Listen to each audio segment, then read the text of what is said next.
Oh, Buff Boulder City in the chat knows what I want to talk about, though.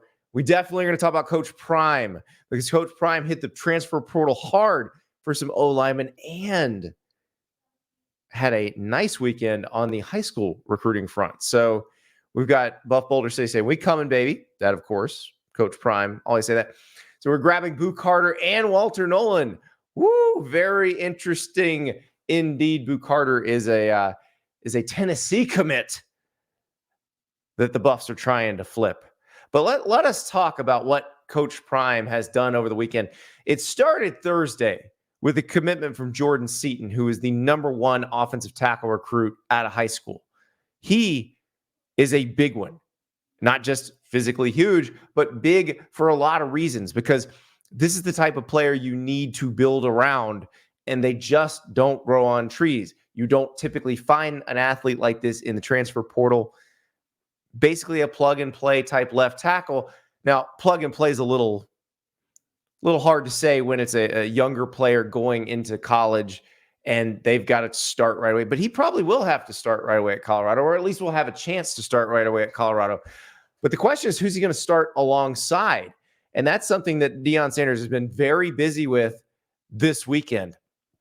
4 commitments from transfer portal offensive linemen. He's got 2 from the Power 5, 2 from the Group of 5. Now, we don't know exactly what this is going to be. One of these is pretty highly rated. Justin Mayers from UTEP. He played left guard for the Miners. He's one of those that he was initially ranked a 3-star recruit coming out of high school, but our guy Charles Power has him as a 4-star in the transfer portal. So he's one of those Group of 5 guys that played well, looking to move up. He's committed to Colorado. Tyler Houston, he started at guard for Houston. He's a more traditional transfer portal story. He originally played for Texas, left there looking for more playing time, found it at Houston. He was a starting guard at Houston this year. He will be at Colorado next year.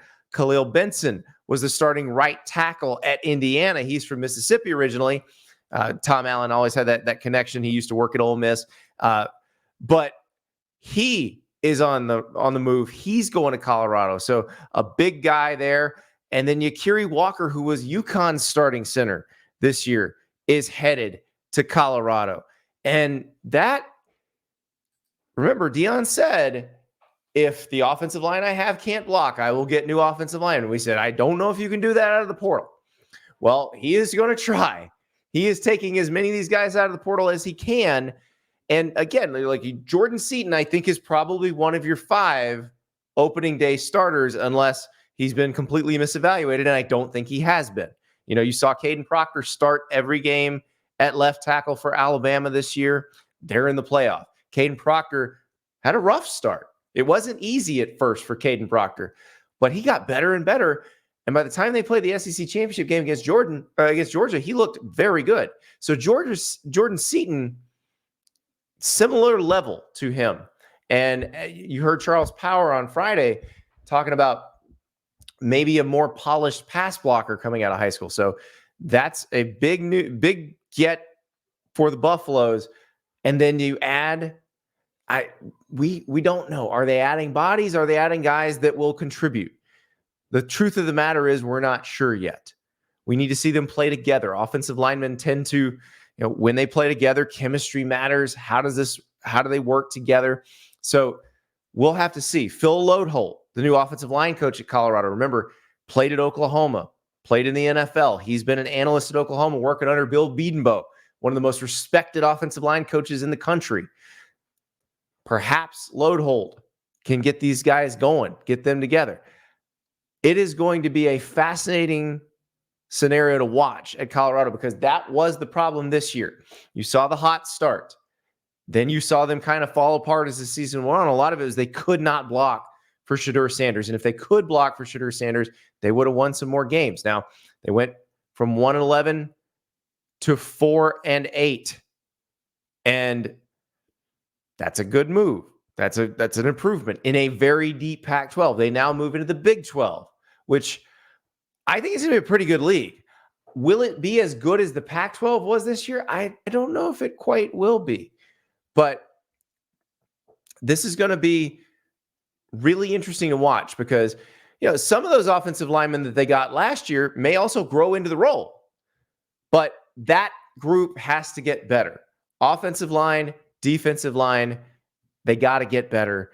If they can, and Shedeur Sanders has time to throw, you're talking about a team that can be good in the Big 12.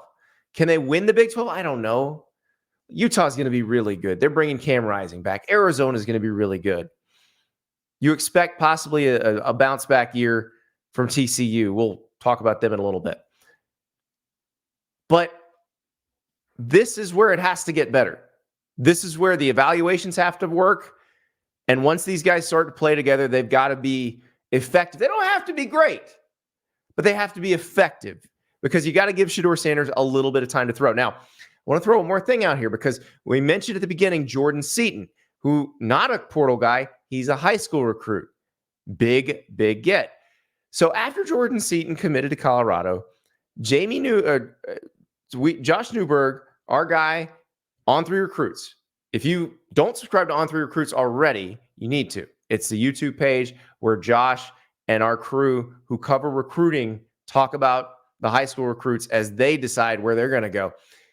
So right after Jordan Seaton committed, Josh Newberg made a video, and it was 5 things that Colorado needs to do. Now, the first one was actually sign Jordan Seaton, because obviously somebody that sought after, people are still going to be coming after him until signing day. But he did commit on Undisputed. He seemed pretty all in on Colorado. But let's look at what number 3 was from Josh Newberg, what Coach Prime needed to do next. All right. Also, add Dre'lon Miller, the talented wide receiver, number 66 ranked player overall out of the state of Texas. He decommitted from Texas A&M about a month ago, maybe 6 weeks ago now. He's a dynamic pass catcher with elite speed. Need more guys like that on offense, and he's been to campus twice already this season. A lot of people thought when he decommitted it was going to be a quick switch to LSU. But that hasn't happened. And he's been to Colorado a couple times, and the Buffs look like they could be a very viable landing spot. Got to close on him, but there is a strong relationship. Spoiler alert, they closed on him. Dre'lon Miller from Silsbee, Texas, 6 foot, 190-pound receiver. Top 100 guy. He is going to Colorado. All of a sudden, the Buffaloes are shooting up our team recruiting rankings. Now, I see you guys in the chat. Walter Nolan to join Coach Prime, Lil Mark says. Buff Boulder, Andy, he got some big meaty O-line guys that are elite. Listen, I don't know if you watched a lot of Indiana football this year. Let's slow down on the elite talk. He got Jordan Seaton, who is an elite recruit. We'll see with the transfers. I watched Indiana play. I don't think you did. So we're going to see about that. UTEP wasn't great either. Also fired its coach. So let's not go too crazy yet, guys. But it is a good reason to get excited. It is a very good reason to get excited because that was the part you kind of wondered about. I said it a couple of times. When Deion Sanders had his "we're not an ATM" speech, that worried me. That told me, is your collective not in a position that you can get the kind of O-lineman, the kind of D-lineman you need to succeed? Well, if you can get Jordan Seaton, you're doing just fine. Offensive line, tough to build out of the portal. But Justin Mayers is a guy that a lot of teams wanted coming out of UTEP. He played very well. His PFF grade was very good. So they are doing well. They're competitive in this space. The problem is the teams that are really, really good get guys like Jordan Seaton, maybe not ranked that high, but that kind of guy over and over again over a period of years. He's only been there 2 years. He's only been 1 year, really. So it is not that easy to do that. But this is a start. And getting Dre'lon Miller, again, another big one. So can they flip some more trenches talent? Josh Newberg thinks they can. So there's more offensive linemen out there, more defensive linemen out there that could potentially land in Boulder. So keep your eyes peeled on the flip watch as we get toward National Signing Day on December 20th. Keep your eyes peeled on the portal because it looks like Deion is going very hard right now. O-line, it seems like they've worked quick. And you had to work quick because if you look at You look at the top ranked offensive linemen, interior and offensive tackles in the portal. A lot of them have already committed. They don't last long. It's not like some of these quarterbacks that go take a bunch of visits and they're out there for 2 weeks. When a lineman goes in the portal, you got to go. So they're moving fast so far in Boulder. We're going to find out what Deion Sanders can do with this group, but this is all very positive news for the Buffaloes as they try to rebuild that offensive line, which is the most important position group for them this offseason. Thank you so much for watching. Just a reminder, subscribe to this channel right here so you never miss an episode of Andy Staples on 3. And oh, by the way, watch all the other great videos on the On3 Sports YouTube channel.